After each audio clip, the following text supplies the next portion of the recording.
그날 새벽은 평범하지 않았습니다. 평소처럼 잠에서 깼고 평소처럼 조용한 집이었지만 무언가 알 수 없는 불안이 온몸을 타고 흐르던 그런 날이었죠. 그리고 그 새벽 3시 누군가 내 문을 미친 듯이 두드렸습니다. 그 조용하던 동네에 그렇게 급박한 초인종 소리는 처음이었어요. 할머니! 할머니! 제발 문 열어주세요! 나는 깜짝 놀라 일어나 문으로 다가갔습니다. 그리고 그곳엔 1층에 새 들어 사는 총각 민수가 있었습니다. 그의 얼굴은 흠뻑 젖어 있었고 숨은 거칠게 들렸고 눈동자엔 말로 설명할 수 없는 공포가 담겨 있었죠. 그는 나를 보자마자 외쳤습니다. 할머니, 지금 당장 도망가세요. 안 그러면 진짜 큰일 나요. 그 말 한마디에 나는 아무 질문도 하지 않았습니다. 왜냐고 무슨 일이냐고 묻지 않았어요. 그저 본능적으로 느껴졌죠. 이건 지금 당장 목숨을 걸고 도망쳐야 하는 일이라는 걸. 나는 잠옷 차림 그대로 슬리퍼를 질질 끌며 집을 뛰쳐나왔습니다. 계단을 내려가고 골목을 벗어나 큰 길까지. 심장이 터질 듯 뛰고 숨은 가쁘고 무릎이 후들거리는데도 나는 계속 뛰었습니다. 어떤 힘이 나를 그토록 빠르게 움직이게 했을까요? 그건 바로 민수의 절박한 눈빛이었습니다. 민수를 처음 만난 건 5년 전이었어요.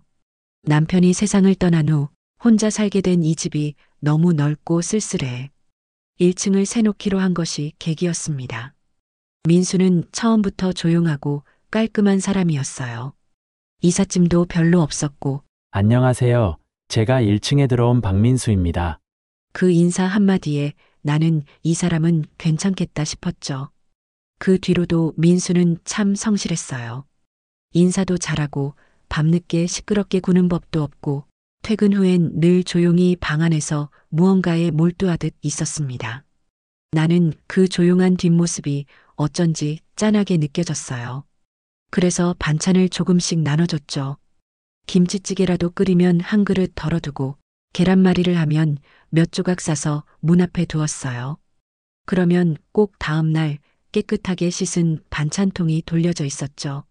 어느 날은 민수가 직접 올라와 말했어요. 할머니, 이런 거 안 주셔도 되는데 너무 감사합니다. 그 목소리는 조용했지만 진심이 담겨 있었어요. 그 이후로 나는 민수가 친손자처럼 느껴졌죠. 사람이 사람에게 정든다는 게 이런 거구나 싶었습니다. 하지만 어느 순간부터 민수의 분위기가 조금씩 달라지기 시작했습니다. 얼굴이 야위어가고 눈 밑엔 짙은 그림자가 드리워졌고 입은 굳게 닫혀 있었죠. 그리고 밤이면 1층에서 무언가 기계 돌아가는 소리, 타자 치는 소리, 그리고 간헐적으로 삐삐하는 경고음 같은 게 들려왔습니다. 나는 처음엔 그냥 요즘 일이 바쁜가 보다 생각했어요. 그런데 어느 날 늦은 밤 창문을 열고 바람을 쐬다가 1층 창 너머로 본 민수의 모습은 내가 알던 그 순한 총각의 모습이 아니었습니다. 어둠 속에서 등을 돌린 채 웅크리고 앉아있는 모습. 그 뒤엔 모니터 불빛이 깜빡이고 있었고 그 표정은 말 그대로 절박함이었어요. 그날 이후 내 마음은 계속 불안했습니다. 내가 뭔가를 놓치고 있는 게 아닐까? 민수에게 무슨 일이 있는 건 아닐까? 그리고 바로 그날 밤 새벽 3시 문이 요란하게 울렸습니다. 할머니! 빨리 도망가세요! 제발요! 나는 묻지도 않았습니다. 그냥 달렸습니다. 민수의 손에 이끌려 골목을 벗어나 큰 길로 향했죠. 그리고 몇 분 뒤 집 근처에서 들려온 건 경찰차 사이렌 소리였습니다. 경찰과 소방이 몰려들었고 건물 앞은 순식간에 소란스러워졌습니다. 가스 누출입니다. 조심하세요. 안쪽 확인 들어갑니다. 나는 얼떨떨한 상태로 경찰에게 물었습니다. 가스 누출이요. 우리 집에서요? 경찰은 고개를 끄덕이며 말했죠. 1층 세입자가 신고했습니다. 폭발 위험이 매우 컸어요. 다행히 대피가 빨랐네요. 하지만 이상한 일은 그 다음이었습니다. 민수가 수갑을 차고 경찰차에 탑승한 겁니다. 나는 너무 놀라 경찰에게 물었죠. 저 친구가 왜 잡혀가는 거예요? 그 친구가 저를 구했는데요. 경찰은 말없이 고개를 돌렸고 민수는 나를 바라보며 작게 웃었습니다. 할머니, 걱정 마세요. 괜찮아요. 그 말이 어찌나 허탈하게 들리던지요. 그날 집에 돌아온 나는 도무지 잠을 이룰 수 없었습니다. 며칠 뒤 경찰이 나를 찾아왔습니다. 그리고 민수에 대해 충격적인 진실을 알려주었습니다. 박민수 씨는 고급 보안 기술을 갖춘 해커입니다. 범죄자가 아닙니다. 그는 스스로를 고발자이자 추적자라고 부르군요. 경찰의 설명은 이랬습니다. 민수의 어머니는 5년 전 보이스피싱 피해를 입고 전 재산을 잃었습니다. 그 충격으로 결국 생을 마감하셨고 그날 이후 민수는 직접 보이스피싱 조직을 추적하기 시작했다고 했습니다. 단순한 감정이 아니었습니다. 그는 진짜 기술자였고 실제로 범죄 조직의 서버에 침입해 정보를 수집하고 경찰에 넘겨온 자료가 상당했답니다. 하지만 그 조직 중 하나가 민수의 신원을 파악했고 그날 밤 민수는 그들이 자신을 찾아낼 걸 알았던 겁니다. 그래서 민수는 일부러 가스를 틀고 자신을 희생양처럼 내세우며 경찰을 불러 그들을 유인하려 했던 거죠. 그리고 그 모든 상황에서 나를 먼저 피신시킨 것이었습니다. 자신도 다칠 수 있었지만 가장 먼저 날 데리고 뛰쳐나온 사람이 바로 그 민수였습니다. 나는 그 이야기를 듣고 한참을 울었습니다. 반찬 몇 번 나눠준 것밖에 없는 내게 그는 목숨을 걸었어요. 그날 이후 나는 멈췄던 연락을 다시 했습니다. 여보세요? 전화기 너머로 들려온 아들의 목소리. 몇 년 만이었을까요? 엄마, 잘 지내시죠? 그 짧은 말에 눈물이 핑 돌았습니다. 그리고 며칠 뒤 내 집 앞엔 아들과 며느리 그리고 내 손자가 찾아왔습니다. 할머니, 나왔어요. 그 밝은 웃음소리, 집안에 들어온 따뜻한 발자국들. 민수는 떠났지만 그가 남긴 건 고요함이 아닌 희망이었습니다. 그날 이후 나는 민수의 방 앞에서 한참을 서 있었습니다. 문은 굳게 닫혀 있었고 그곳엔 여전히 따뜻한 온기가 남아있는 것만 같았습니다. 도저히 믿을 수 없었어요. 민수가 나를 구하기 위해 그 위험한 순간에 나를 끌고 밖으로 나온 것도 놀라웠지만 그가 해커였고 세상을 향해 조용히 싸우고 있던 사람이라는 건 내가 알던 그 조용하고 다정한 총각의 모습과는 너무도 달랐습니다. 며칠 후 경찰이 다시 찾아왔습니다. 나는 민수에 대해 그의 진짜 정체와 그날 벌어졌던 일에 대해 더 많은 이야기를 듣게 됐죠. 민수 씨는 조직의 실제 계좌와 피해자 정보를 확보했습니다. 그 데이터를 넘기기 직전 신원이 노출된 거죠. 그는 이미 자신에게 위험이 닥칠 걸 예상하고 있었습니다. 경찰의 말에 따르면 민수는 마지막으로 우리 집 주소지를 일부러 노출시켰고 그 조직이 그를 찾아오게끔 유도했다고 했습니다. 모든 게 치밀하게 계획된 작전이었던 거죠. 하지만 그 안에 나라는 존재가 있었다는 건 계획이 아닌 진심이었을지도 모른다는 생각이 들었습니다. 왜 저를 데리고 나간 걸까요? 나는 조심스럽게 경찰에게 물었습니다. 그들은 짧은 정적 끝에 말했습니다. 그날 민수 씨가 경찰에 보낸 신고, 문자에 이런 말이 있었습니다. 건물 안에 연로하신 어르신이 있습니다. 그분만은 꼭 먼저 구해주세요. 그 말을 듣는 순간 나는 자리를 박차고 나올 뻔했습니다. 숨이 턱 막히고 눈물이 왈칵 쏟아졌어요. 그는 내게 세입자가 아니었습니다.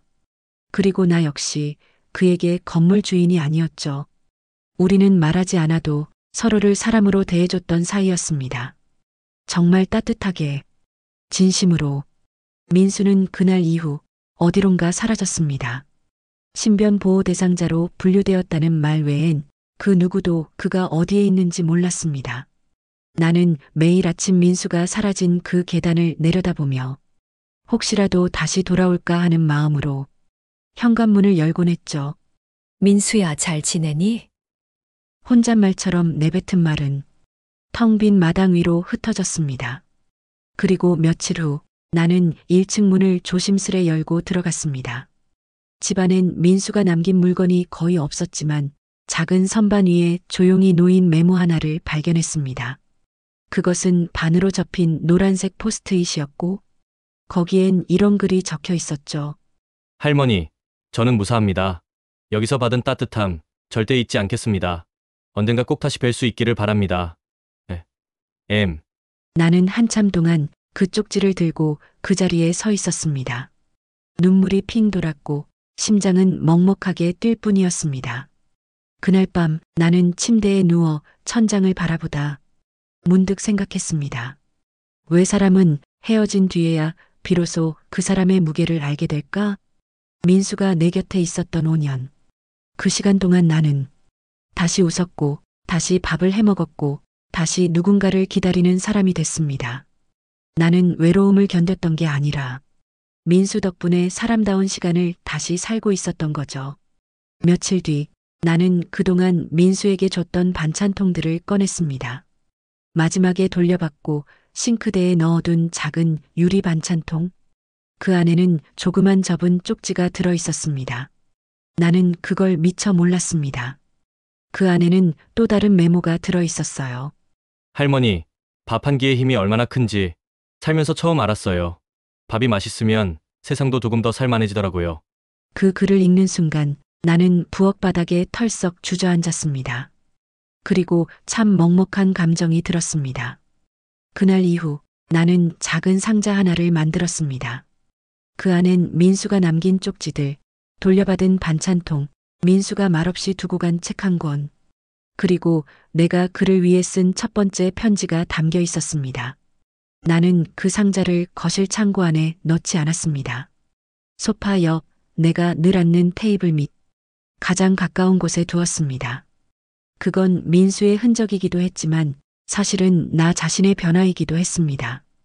나를 변화시킨 이야기, 나를 지켜준 한 사람의 진심, 그리고 그 진심이 만든 새로운 삶의 시작이었습니다. 민수의 이야기는 그렇게 끝이 났습니다. 적어도 현실 속에선요. 하지만 마음속에선 아직 계속되고 있었습니다. 그는 어디선가 또 누군가를 지켜주고 있을지도 모릅니다. 또 다른 민수가 또 다른 누군가의 삶을 바꾸고 있을지도요. 그날 이후로 나는 달라졌습니다. 전엔 침묵이 익숙했던 나날들, 말없이 살아가던 시간이었지만 이제는 그 모든 걸 말하고 싶어졌습니다. 내가 민수를 통해 받은 따뜻함을, 내가 다시 만난 세상을, 그리고 누군가의 진심이 사람의 인생을 바꿀 수 있다는 사실을. 그래서 나는 글을 쓰기 시작했습니다. 처음에는 단지 잊지 않기 위해서였습니다. 민수가 남기고 간 흔적을 정리하고 그와 나눈 짧지만 진심 어린 순간들을 기록해두고 싶었습니다. 손으로 쓰는 글은 오래 걸렸고 생각보다 마음속 이야기를 꺼내는 일이 쉽지 않았습니다. 하지만 참 이상하게도 글을 쓰는 동안 나는 점점 가벼워졌습니다. 무거운 외로움이 조금은 나아졌달까요? 동네 복지관에 시니어 글쓰기 프로그램이 있다는 걸 알고 나는 용기를 내어 등록했습니다. 이 나이에 글을 쓴다고? 한때는 쑥스러웠지만 생각보다 그 공간은 포근하고 따뜻했습니다. 처음엔 1층에 새 들어온 총각이었어요. 이름은 민수였고 말이 적었지만 참 착한 친구였죠. 나는 내 이야기를, 내가 민수에게 받은 따뜻함을 천천히 꺼내놓기 시작했습니다. 그리고 놀랍게도 그 이야기에 귀를 기울여주는 사람들이 있었습니다. 그 총각, 진짜 멋진 사람이네요. 할머니 덕분에 그런 인연이 온 거예요. 그 말들을 듣고 있자니 나는 그제야 조금 알 것 같았습니다. 민수는 나에게 찾아온 사람의 선함이었고 그는 내가 다시 세상을 믿도록 도와준 시간이었습니다. 요즘 나는 이전과는 조금 다른 하루를 보냅니다. 아침에는 텃밭에 물을 주고 낮에는 복지관 글쓰기 모임에 나가고 저녁이면 가끔 손자와 통화를 합니다. 할머니, 그 민수 아저씨 다시 못 만나요? 몰라. 근데 언젠가 좋은 사람으로 또 만날 수 있을지도 모르지. 나는 그렇게 대답했습니다. 그냥 하는 말이 아니라 진심이었어요. 민수는 나에게 가족이었습니다. 비록 피를 나누진 않았지만 그의 진심은 그 어떤 가족보다 더 따뜻했죠. 그러던 어느 날 집 앞에 작은 택배 상자가 하나 놓여 있었습니다.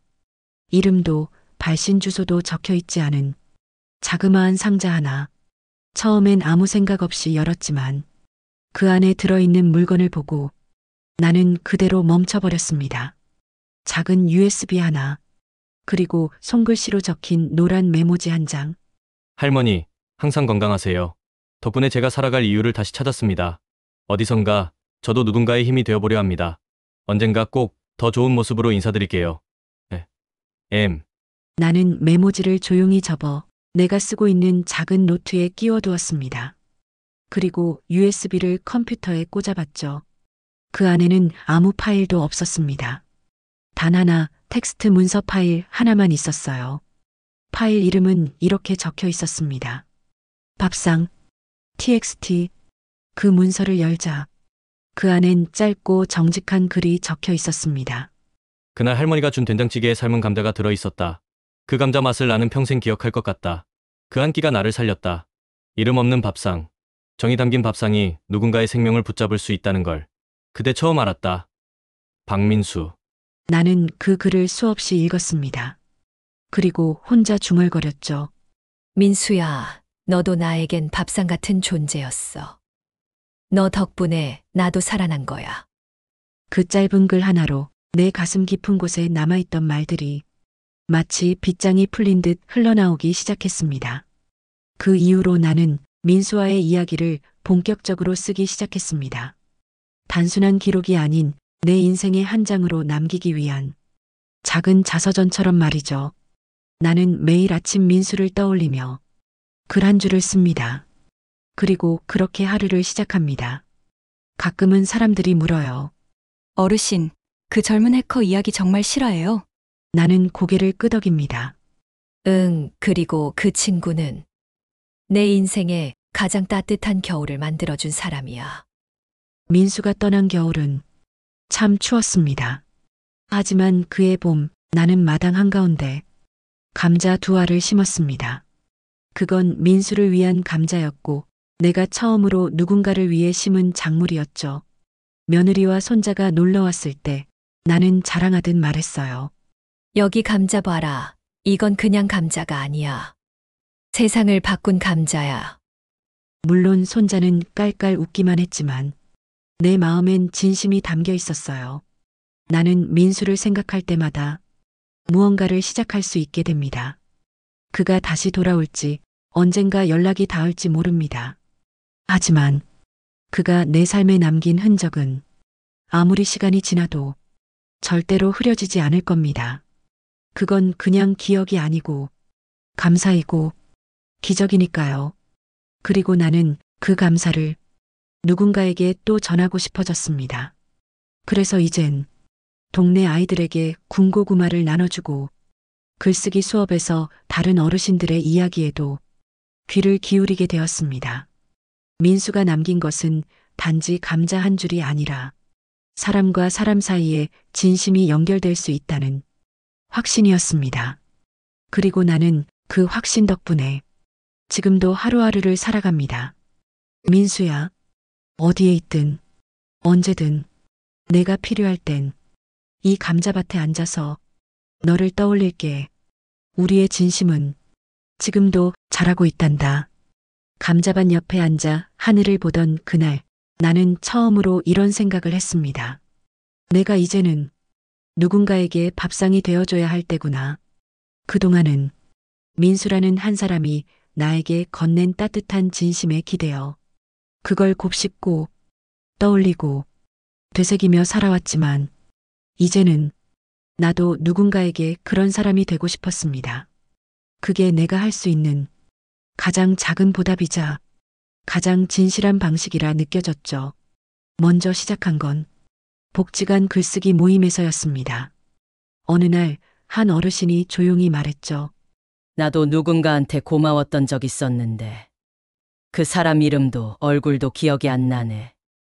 그 말을 듣고 나는 말했어요. 그럼 기억나게 해요. 그 사람에 대해. 기억하려 애쓰다 보면 어느 순간 마음속에 다시 나타날지도 몰라요. 그 어르신은 조금 놀란 표정을 짓더니 며칠 후 내게 이렇게 말했습니다. 정옥 씨 말대로 해봤더니 이름이 생각났어요. 강순남 씨 그 사람한테 미안했다는 말 하고 싶네요. 그 순간 나는 깨달았어요. 기억은 되살릴 수 있는 거구나. 그리고 그 기억은 누군가의 삶을 위로할 수도 있다는 걸요. 이후로 나는 복지관 사람들의 이야기를 많이 듣게 되었습니다. 누구는 자식한테 서운했던 이야기, 누구는 먼데 떠난 남편 이야기, 누구는 다시는 못 만난 친구 이야기. 나는 말하지 않았어요. 대신 들어주었습니다. 그게 내가 배운 진심의 전달법이었거든요. 민수도 그랬어요. 그는 내 말을 자주 듣진 않았지만 언제나 귀를 기울였죠. 고개를 끄덕이고 작게 웃어주고 무심히 반찬통을 다시 돌려주면서 그 안에 감사를 담았었죠. 어느 날 복지관에서 1인 밥상이라는 이름의 프로그램을 기획했습니다. 혼자 사는 어르신들에게 작은 도시락을 만들어 전달하자는 취지였죠. 누군가 나에게 제안했습니다. 정옥 어르신, 예전에 반찬 잘 만드셨다면서요? 도시락 팀 리더 한번 맡아보시겠어요? 처음엔 손사래를 쳤습니다. 아이고, 나는 손도 느리고 이제 나이도 많아서. 하지만 속으론 두근거렸어요. 이게 민수에게 받은 따뜻함을 세상에 돌려줄 기회일지도 몰라. 그렇게 나는 1인 밥상 도시락 팀을 맡게 되었고 동네 어르신 5분과 함께 매주 수요일마다 반찬을 만들기 시작했습니다. 계란말이, 무나물, 감자조림, 된장국, 재료를 다듬고 조리법을 이야기하며 우리는 수십 년 전 기억을 꺼내놓았습니다. 나 옛날에 도시락 쌀 땐 계란 없어서 단무지 넣었지. 나는 손자 오면 고구마 조림 꼭 해줬어. 정옥 씨는 감자 넣은 된장찌개 잘 끓인다고 했잖아. 그거 넣자. 첫 배달을 가던 날 나는 그날 민수에게 반찬을 들고 내려가던 순간을 떠올렸습니다. 그때와 똑같이 작은 뚝배기에 조심조심 담아 비닐에 묶고 이름 없는 도시락을 들고 초인종을 눌렀죠. 밥 드셨어요? 네, 어르신 덕분에 오늘은 든든하겠네요. 그 한마디에 내 마음이 벅차올랐습니다. 이게 민수가 내게 했던 그 말이었거든요. 할머니 덕분에 잘 먹고 있어요. 그 따뜻한 말, 그 감정을 이제 내가 누군가에게 전달한 겁니다. 그날 이후로 도시락 나눔은 나의 삶이 되었습니다. 매주 배달이 끝나면 함께한 어르신들과 차를 마시며 말했죠. 이게 민수의 방식이었어요.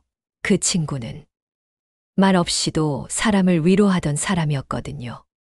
처음엔 이름도 이야기하지 않았지만 차츰 나는 민수 이야기를 사람들에게 들려주기 시작했습니다. 반찬통 하나로 이어진 인연, 생명을 구한 한 사람, 그리고 나를 다시 삶으로 끌어올린 사람. 시간이 지나며 복지관에서 작은 전시회를 열게 됐습니다. 주제는 누군가의 밥상. 나는 그 이름이 너무 좋아. 눈물이 핑 돌았습니다. 민수가 남긴 USB 속 파일 이름이 그랬죠. 밥상, txt. 나는 그 글을 프린트해서 작은 액자에 넣고 내가 만든 된장찌개 사진 옆에 전시했죠. 그리고 아래에 이 문장을 붙였습니다. 이 밥상은 누군가의 생명을 살렸습니다. 그 진심은 지금도 계속되고 있습니다. 전시회를 보러 온 사람들이 그걸 읽고 하나둘 고개를 끄덕였습니다.